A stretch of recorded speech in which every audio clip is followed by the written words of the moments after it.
What's up, everybody? Welcome to the Scratch Agency Podcast, hosted by Scratch Agents for Scratch Agents. My name is Turnbull, founder of T5 Insurance Services in Utica, New York. I am joined by my co-host, Mr. Shawn Fitzgerald, founder of LAF Advisors in Long Island. Shawn, I have a public service announcement today, if you don't mind. Tell me, what do you got? I can't stand anybody out there listening. If I haven't met you yet, I can't stand you if you send reply all emails. Yep. Oh my gosh. I'm in, the different community organizations and this and that, and reply all. So please do me a favor and BCC, will you, for God's sakes? Anyways, I need to get that off my chest. Shawn, how you doing today? I'm doing great. And by the way, that's a BNI thing. When they send out a message.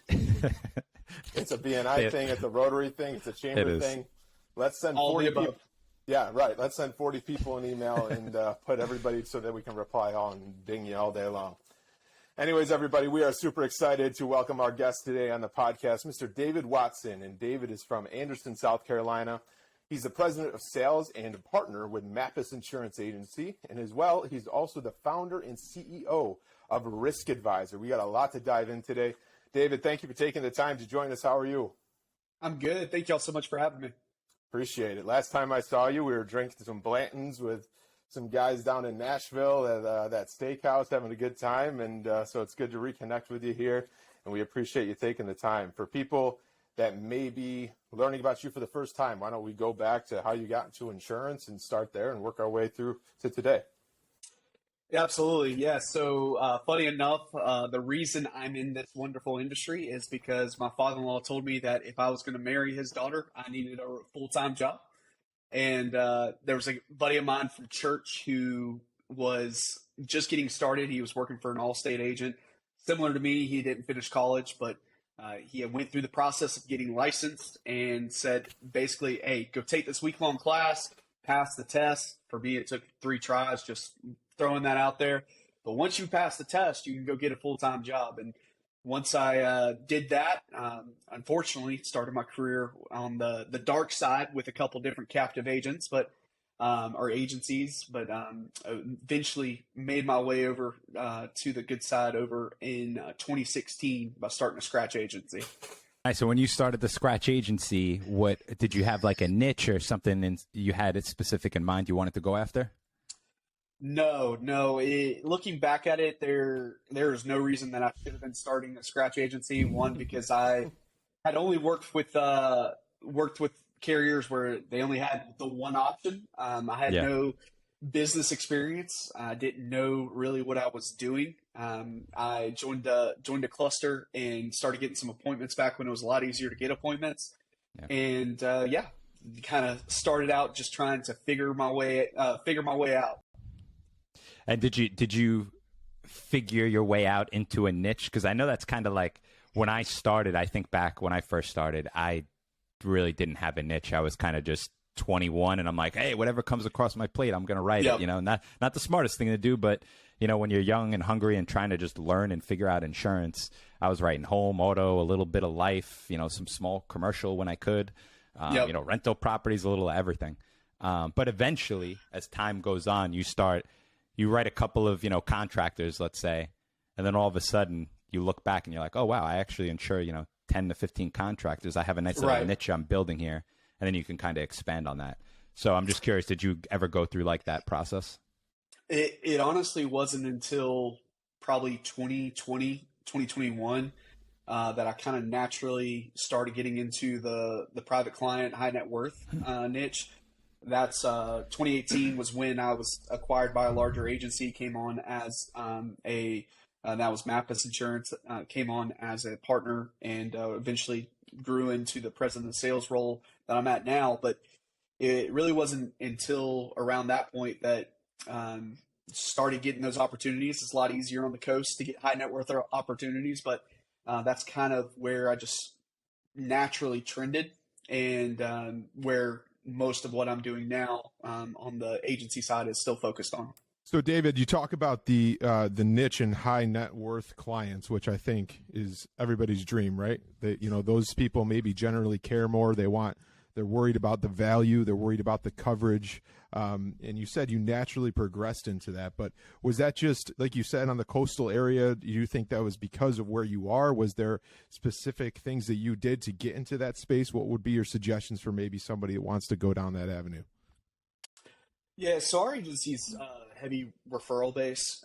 So when we started getting those opportunities more, and I started working myself up on the pecking order, I slowly started hitting more $1 million homes, so on and so on.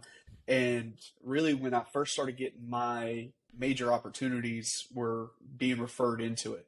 And we'll get into this a little bit more with Risk Advisor, but one of the things that really set that apart and changed how I was getting those larger opportunities, rounding out these full accounts, was when I started focusing on the umbrella and the liability risk of these clients, and having those detailed conversations with them when they weren't used to that from other parties.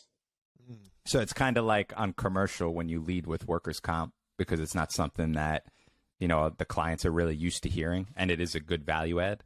That's kind of sounds like, because I've heard that a few times now, the umbrella is a great way to lead, because a lot of agents don't have that conversation with the prospects, Yeah, I mean, from my days in the captive world, I think back to it, and I started in 2010, and left in 2016. I think I'm probably underselling it a little bit, but I would dare to say that it's around 10 umbrellas that I sold in that entire time span.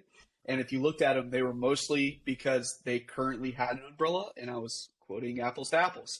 And so it was one of those things where, like, you're working off these lead vendors, you're working off of just one carrier. Your only really value that you can provide is, hey, cheaper rate or move on. And it wasn't until made the move to independent, not even when I was with Blue Lake, my original agency, but started diving into this process that became Risk Advisor, that I started having those conversations every single time, no matter if they were asking about it or not. What I would just kind of frame it around, and how it's set up in Risk Advisor, is, let's have a conversation about your estimated liability risk. I'm going to ask you 2 questions, and it's going to be, what's your gross annual revenue, or not annual revenue, but gross annual income, and your estimated net worth. And if you say that confidently, and you just go straight into it as it's part of the normal conversation, you'd be surprised how many people just go ahead and rattle that off.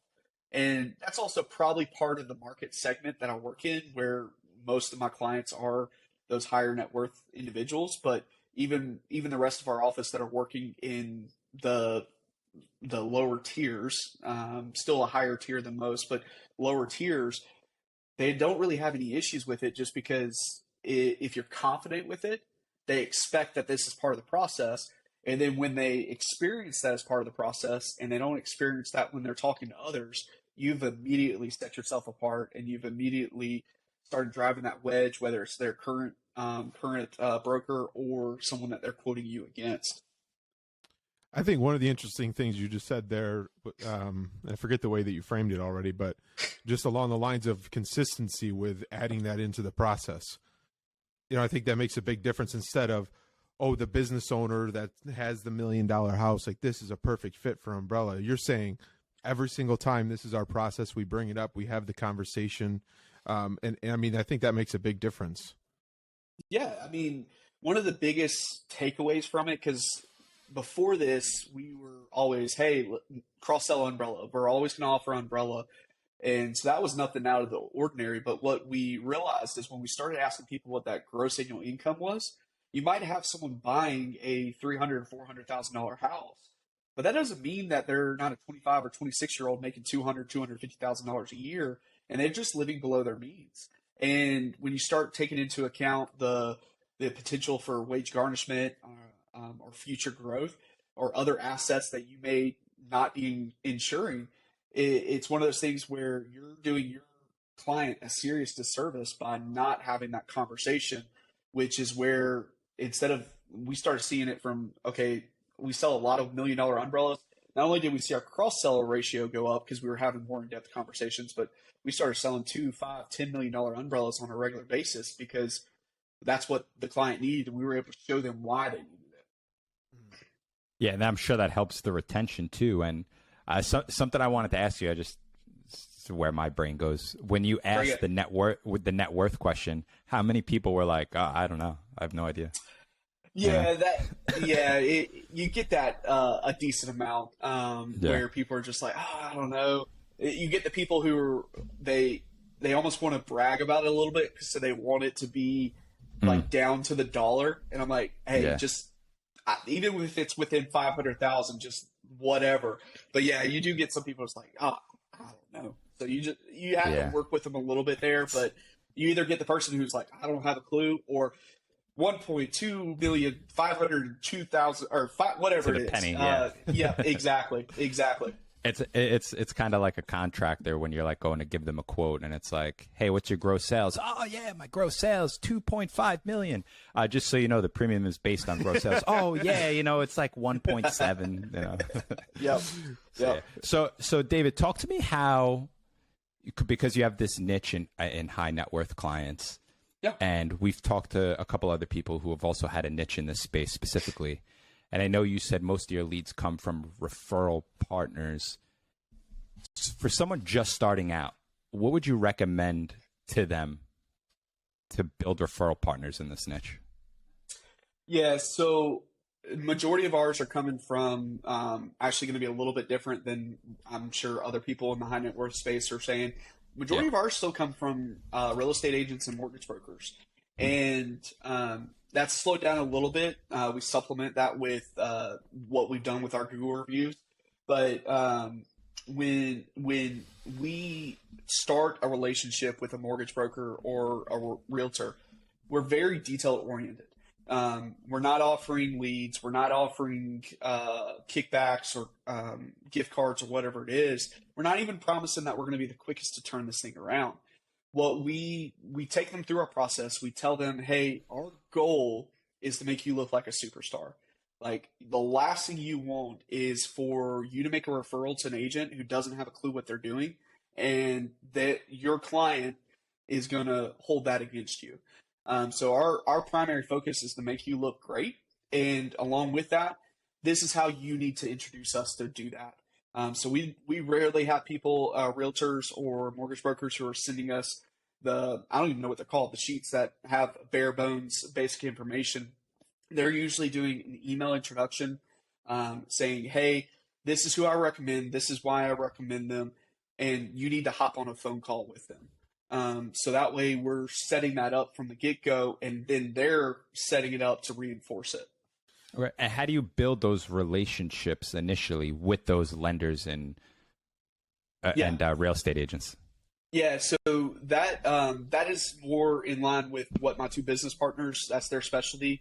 But one thing that we do is we're very consistent. Again, we'll go back to being consistent on it.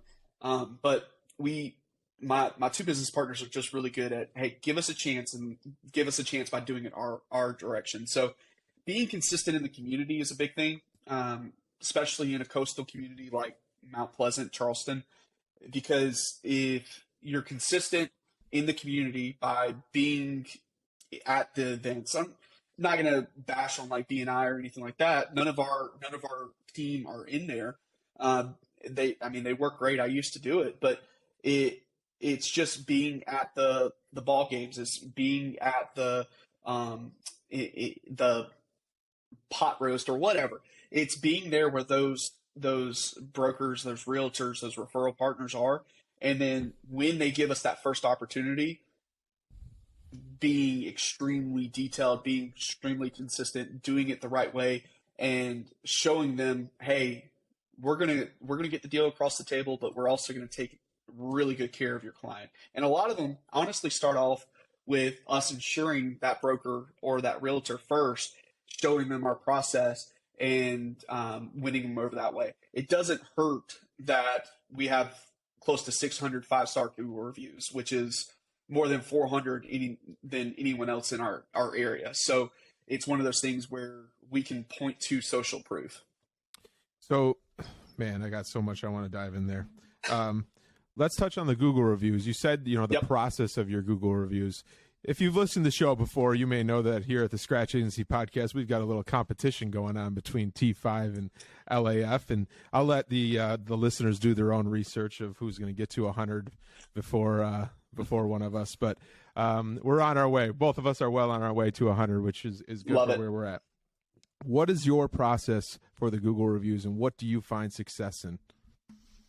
This is awesome. Probably by the time that this is out, I'm actually going to be posting on LinkedIn and our website on the Risk Advisor side of things, our entire process for you to import it and to copy it. But the first place that we saw a jump was by incentivizing. You can't incentivize the client, but you can incentivize your team. And what I mean by that is we ran contests.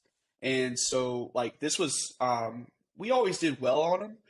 Just because one, consistently asking our sales team would just after the sale, hey, here's a link to leave a Google review. It really helped me out personally to let me know how I did, things like that. But the big jump where I think we went from 300 to 500 within like 12 to 14 months was encouraging our service team. Hey, we're going to do a quarterly bonus. Whoever gets the most Google reviews to mention you by name, that's important as you grow teams, is if you want to incentivize, not just say, hey, just leave me a 5-star Google review, but mention me by name. And if you've just gotten a service done and your person who is responsible for your service asks you, hey, and we told them, like, just tell them you're doing a contest. Like, we're trying to be upfront with them, like, hey, I'm in a contest. It would really help me win this contest if you went and left me a 5-star Google review and mentioned me by name. And so we did that. And then part of that process is we set it up that it posts in Slack. So I see a lot of different people talk about posting them on social media. I do that on our company Facebook page. I post them on my personal LinkedIn page. But one thing that drives that consistent competition is posting them in a Slack channel saying, hey, here's the Google review. It mentions Laura, and everyone comes in there. Like the last one I'm looking at right now, it had 6 reactions on Slack. 3 or 4 people are congratulating Laura, who's gotten 10 in the last 2 months, because it's just consistent that, hey, we love to see and hear when we're doing well. And I think from the team too, that helps them want to ask more. I think it's a different feeling when they go in and see agency name, they did great, whatever, or Susan did great, and I worked with Susan on this, and then they go in and see, oh, my name, and they're talking about me, and it's almost like I want more of that, to feed off that. So I think they're calling them out by name. That's a really good tip. Shawn, you taking notes over there for that? Yeah, for sure. I got 2 people. I'm trying to figure it out now. Man, what can I do? There you go. I was going to ask you, how are you incentivizing them? Is it extra money in their paycheck? Is it a? Yeah, so I mean, we're actually not even doing it now. Okay. It was mainly in 2020, but I think gotcha. the quarterly bonus was $250 for first place, $100 for second place, or something like that. Maybe even Cool. $100. I like that. The crazy thing is, it wasn't a huge amount of money, but as soon as you create competition, especially back when you think in 2020 when we're all working remote, our team's 15 people at the time, so we move out of an office, we're all looking for interaction with each other, and we introduced this way to compete. That's cool. Yeah, exactly. I'm thinking with just my 2 people, say, hey, at the end of this quarter, you have to have a minimum of 5 each. Whoever comes in first, $250. Second place gets $100. Something small like that, I like that a lot.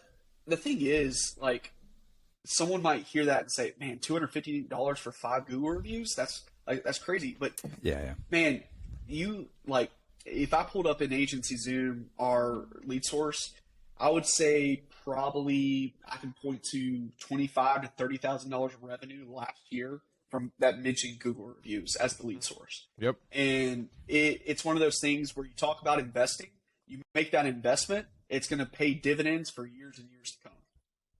Yeah. I've got 85, I think, at this point, and I'm getting probably 2 to 3 calls a week And I'd say off of Google, saw you here, or they'd submit it online. And yeah, I just think there's power in that. And I tell people all the time, it's like, what do you do when you go to Amazon and there's 8 of the exact same products, but they're from different shipment places or whatever it is. You look at the reviews, you trust the strangers, and it's the same thing here. I think it's powerful. I wanted to back up to something, though, if we could. With the success that you've had with the referrals from lenders and realtors and stuff like that, what do you think is the best way that you found to gather that client information? You said, sometimes you get an email introduction with the basic information to get started or whatever it is. Sometimes there's the call. Like my top referral mortgage lender, he just sends me the person's contact, texts me the person's contact, and then I call them.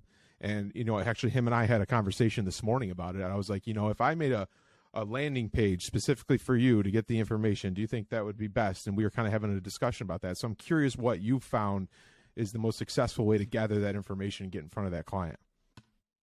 Yeah. So kind of going back to that a moment, the big thing that we coach them, and it's coaching, it's not asking. Like if we hear all the time in the different groups that we're in, if a team member isn't following the process, the agency way, then there needs to be correction there. You need to treat your referral partners as team members, because a lot of times they'll do what you tell them or ask them to do. They just think that's the way you want it. Like, so for me, I'm at the point, this might sound a little bad, I'm at the point, I don't want you doing a text introduction on my personal cell phone. Mm-hmm. Like, here's my business cell, like that's what you need to use. But no, what majority of them are doing that we have the most success is they'll email us, they'll CC the prospect, say they won't even include the sheet, they won't even include they'll include the address most of the time, and they'll say, hey, this is David over at Mappus Insurance. I use them for my personal insurance. I use them for all my referrals.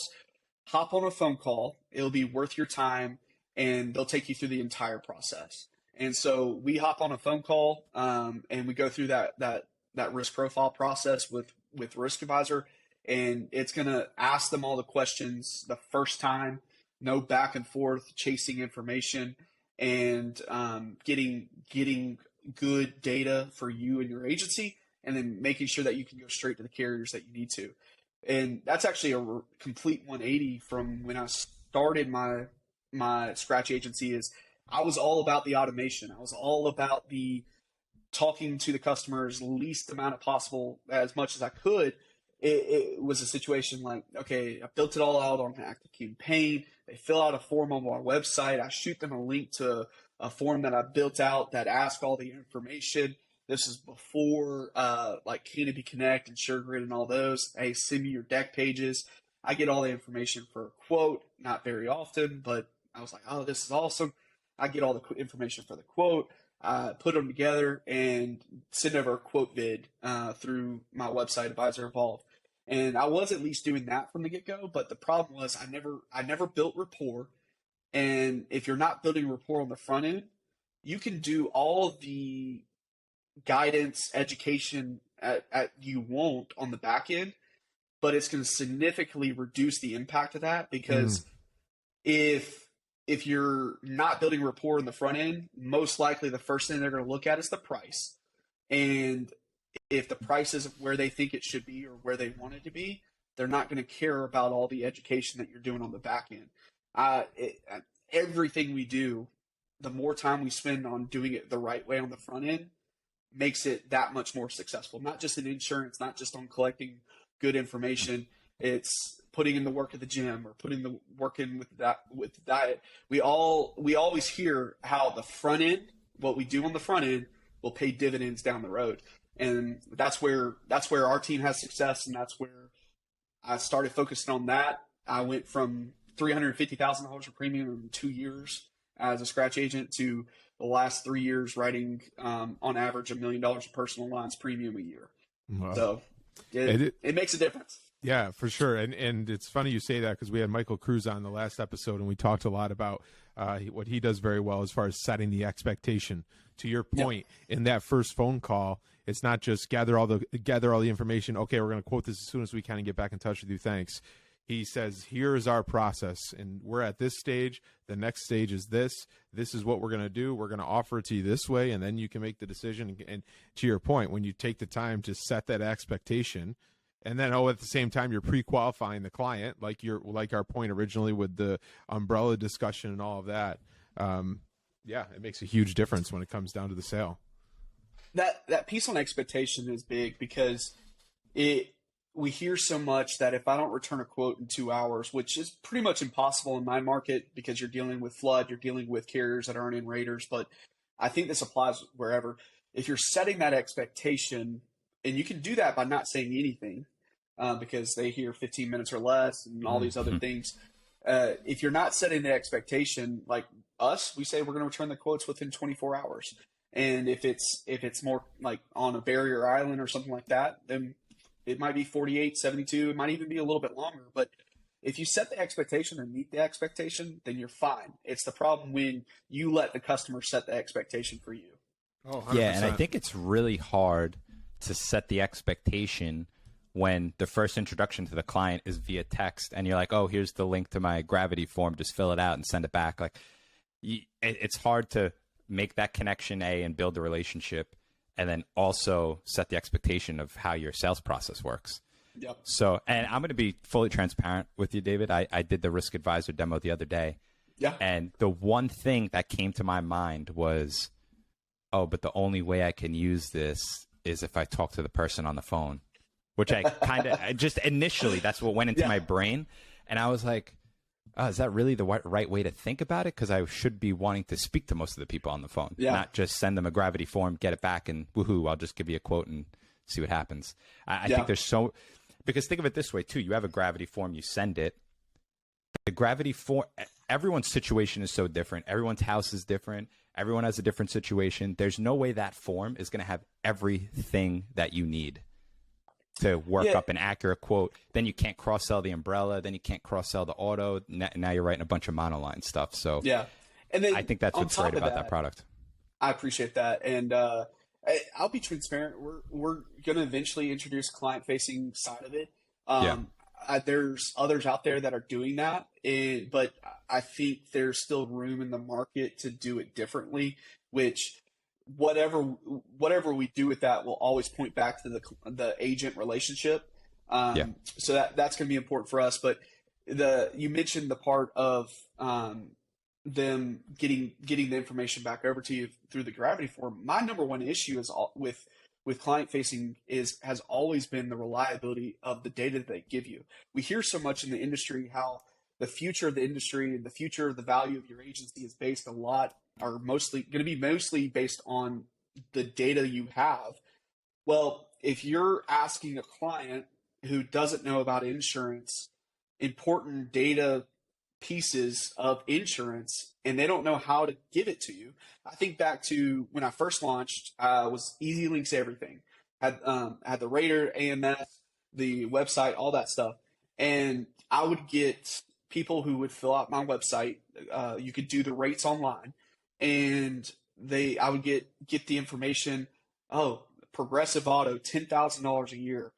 Okay, let me go look at it. Oh, there's this 2 or 3 items are wrong. Oh, new rate, $3,000 a year.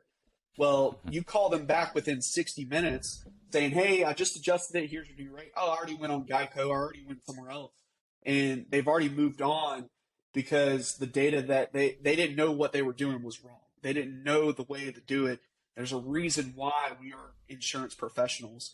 And so that's a big thing we want to accomplish is kind of blending the two and making sure that what we're offering still is fully focused on. When you have a name like Risk Advisor, you can't really get away from that. And that's what our hyper focus is giving tools to personal lines agents to be focused on the customer's risk and how to protect that. So one last thing on the agency side, because I want to jump into Risk Advisor and learn the story and the why and everything behind it. But, since this is a Scratch Agency podcast, I want to Absolutely. just tear the onion back a little bit. If you could walk us through those first days as your Scratch agency, what did it look like? When did you hire somebody? I know you got acquired with the agency that you are now. What did that process kind of look like? And just maybe to make some things more relatable for some Scratch agents that are listening today. Yeah. So I was working at Farm Bureau at the time. Started there in November of 2015. And when I started there, I was like, okay, I'm going to give this 10 years. If I'm not an agency manager at a Farm Bureau, basically you get a branch location. If I'm not an agency manager within 10 years, I'm going to go start an independent agency. And it was nice because they give you a book of business. You're 1099, which you have a little bit more flexibility. You have to keep track of your expenses. That's when I first got the taste of running a business, which is funny because when I was at State Farm, they approached me and said, "Hey, we want you to join the agency aspirant program." I was like, "No, I don't want to own a business." Now involved in multiple of them, but it's funny. So around March of that year, it started hitting me. I was like, our first daughter was due. Her birthday was actually yesterday. So she was due in April of 2016.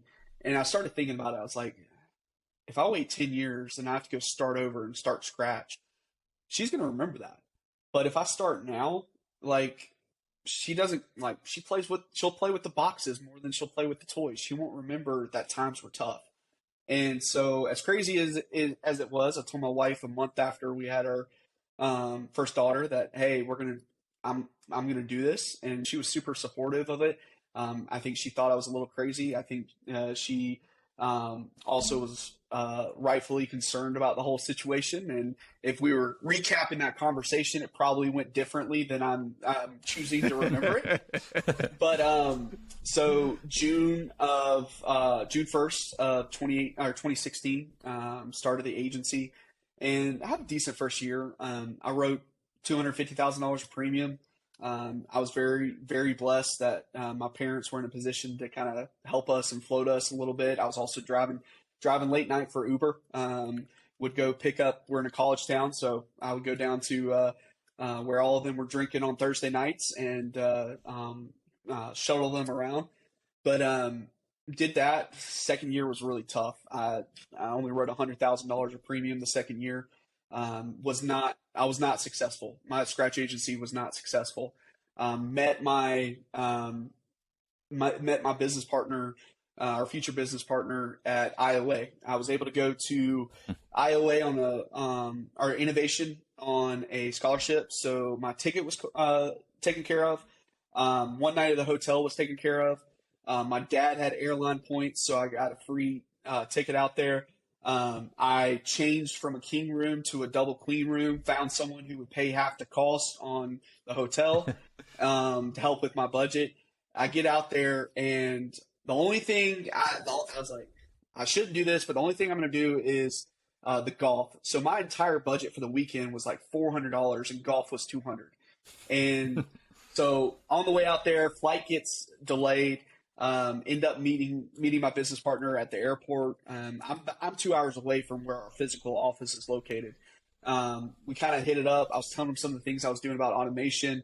End up hanging out a couple times over the conference, and then after the conference, he kept hitting me up for, hey, can you help me with this automation, things like that.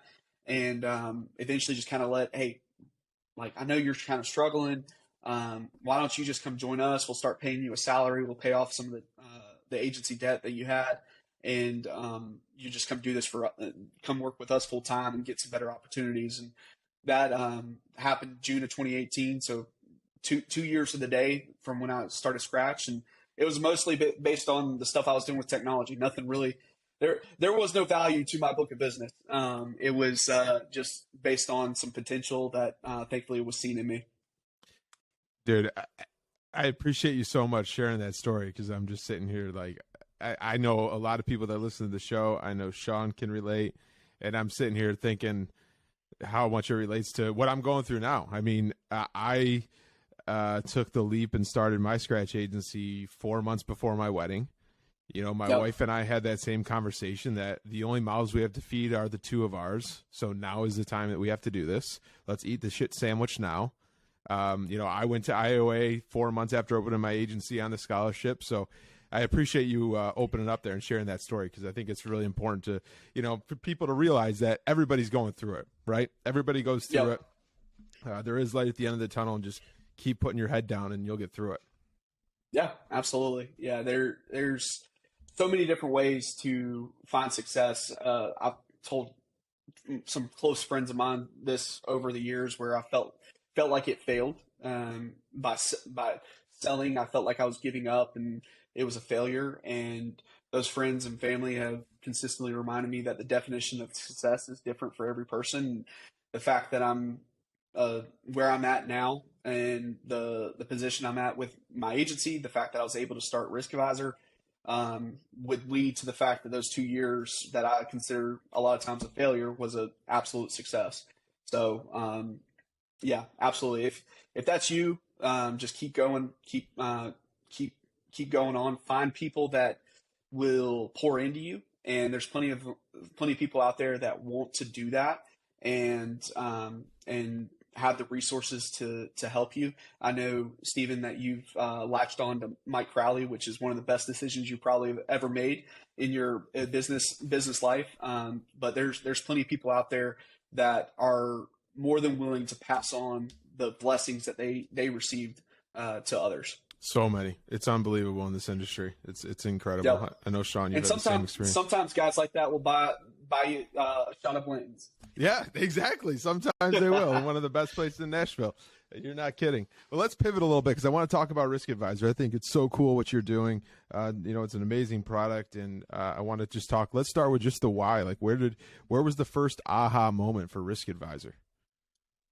Yeah, so when I came on board at Mappus, we were already using virtual assistants. So that was back in 2018, back before it was such a buzzword. So we were using virtual assistants. We're heavy coastal, so we're having to use wholesale brokers a lot in the personal lines world. And they already had these PDF sheets that we were using. Some in the office would print it out and chicken scratch. The others in the office would I see what you're reaching for. Or never mind. But some others would use it as the fillable PDF that it was made to do. And but then it came to, okay, some in the office would send to our virtual assistant the deck page, driver's license, and say, give me a quote. Okay, what do you want to quote on? What coverages? All that stuff. The chicken scratch was always an issue where, man, I don't quite know what is that a 1 or a 7, things like that. And so it just kind of started, okay, there's got to be a better way. So it started out as, let me find I'm sure there's a piece of software out there that we can buy that is going to do this for us, and started looking at some of the solutions. A lot of them were focused on commercial. A lot of them weren't really what I was looking for. And then just decided, hey, I enjoy this stuff. I know a little bit of coding, not much, but let me just build it on a form maker, pick jot form. And first year, we put about 1,500 quotes through it. And probably being a little conservative, it's probably closer to 15 minutes saved every single quote. And when you add that up as an agency owner, you add that up 15 times 1,500. And then talk about how, okay, I'm paying my team members X amount per hour. That adds a lot to the bottom line, not even including how much you're cross-selling, how much more you're upselling where it needs to be. And that was all in 2019. 2020, I went and did a road mapping session with a local developer, kind of built out the idea. And March of 2021, hired a development firm, and just started building out what they call an MVP, minimal viable product, and launched in January of 22. So just a little over a year ago. And it's one of those things that whether it's software or insurance, last year was extremely hard for it. the last 6 months of the year, I kept telling people, I was like, I feel like we're almost there. I feel like we're laying the groundwork for success. And last year we were so under what my expectations were. And I mean, I'll be honest, we finished the year with 14 agencies on the platform, and my first year projection was like 50 or 60, and a little discouraging. But then we made some moves, did some more integrations. January 1 hits. I think we did 7 in January. We did 8 in February. We did 10 last month. We're on pace for 15 this month. So we've already doubled or tripled what we did all of last year. And it just points to being consistent with it. But the whole vision behind it, I know that's really what you were asking for. The whole vision behind it is based around a tool for personal lines agents to take the conversation away from price only and start focusing on taking care of their risk. So we're going to guide you through the conversation. If you answer this way, you'll go this way. If you answer this way, you'll go that way. And it's going to give a repeatable process that's organized and allow you to take that good, clean data into your agency and then export it and send it to the rater, the CRM, down the road AMSs, Zapier, wherever you need that data to go. We're going to try to help you with that. And the last thing I'll say on that is my goal when I built it was, if it takes me 2 hours to build something that's going to save my team a minute every single time, but a minute over 1,500 quotes, then that's a profit. And that's how we're building Risk Advisor. It might be something small, but if it saves you 20 seconds or 30 seconds every single time, then those are the things that we're going to do to help make other agencies successful. Yeah, I love this, and I dove pretty deep into it because not you, but my issue with some of the InsurTech companies is, they say they make the process easier, right? However, maybe there's no integration in place, or now you have to try to set up a Zapier and all the information doesn't come over the right way.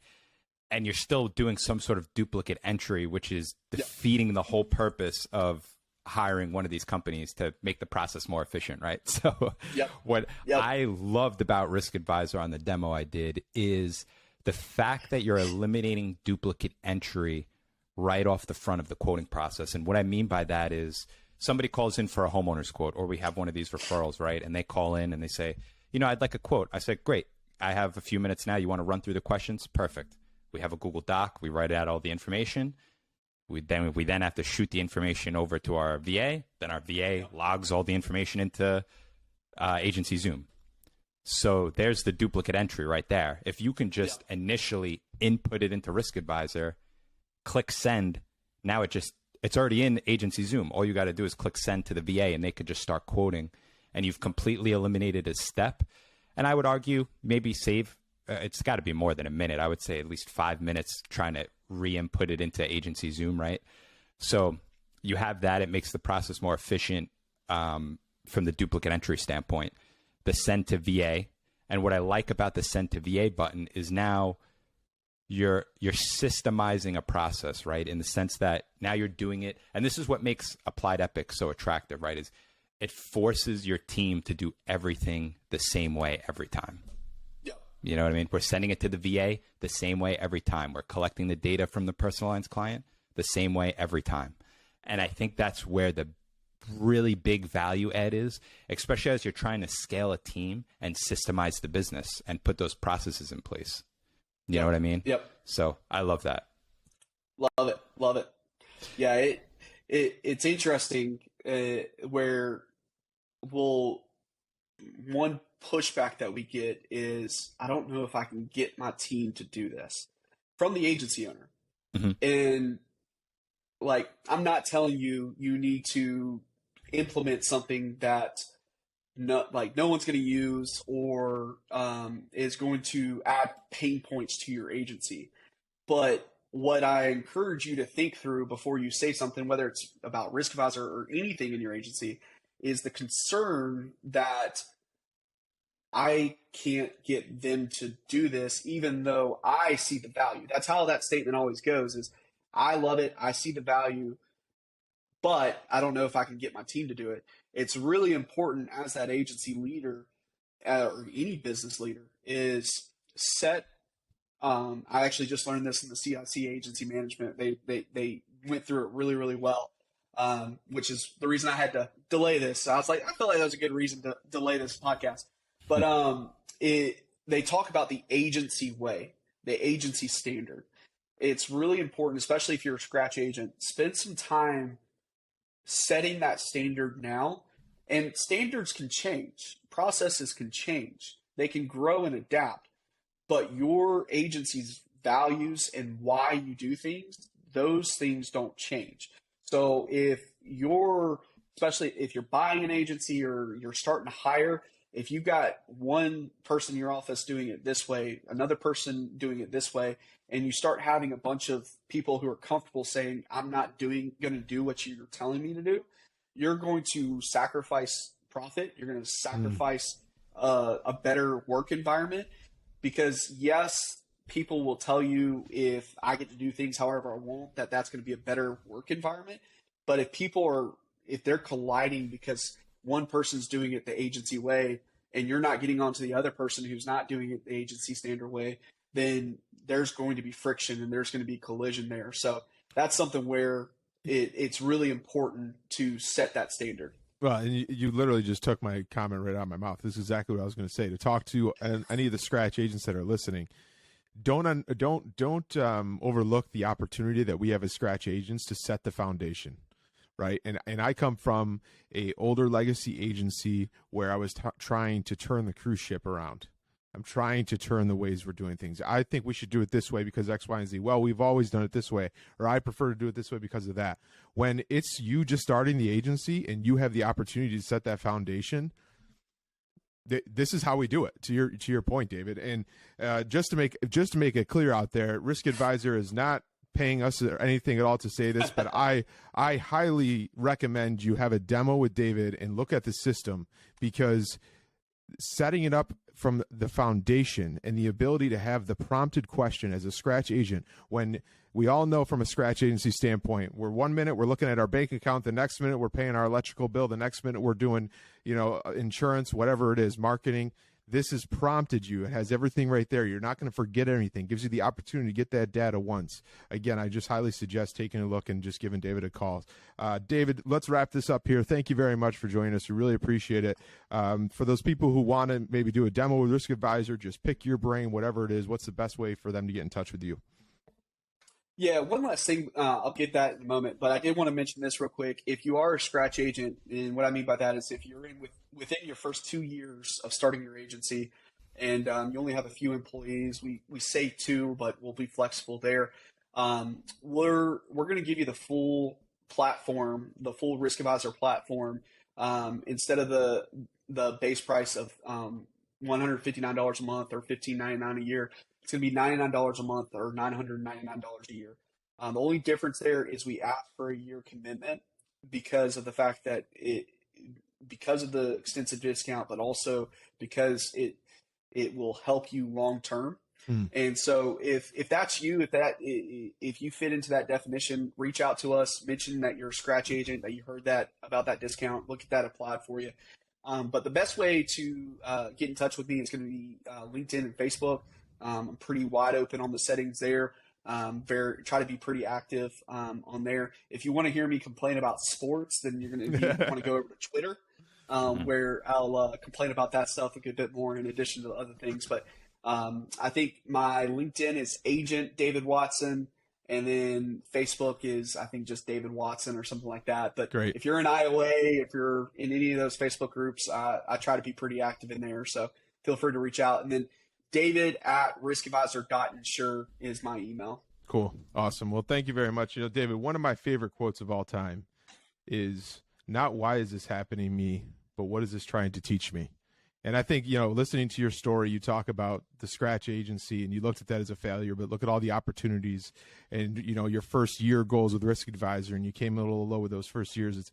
It is just so admirable that you have taken all of those things and said, all right, what do I need to pivot instead of just throwing the towel in? And so I just wanted to mention that. I really admire that and look up to you in that sense of being able to just turn those situations into opportunities. And I think that message is strong for every scratch agent that's going through it. So thank you very much, David, for taking the time. We appreciate it. Everybody, that's another episode of the Scratch Agency Podcast. Thanks for joining us. Do us a favor, like the show, share the show, and subscribe. Most importantly, remember to dig down deep, believe in yourself, and own your own future. We'll see you next week. Take care.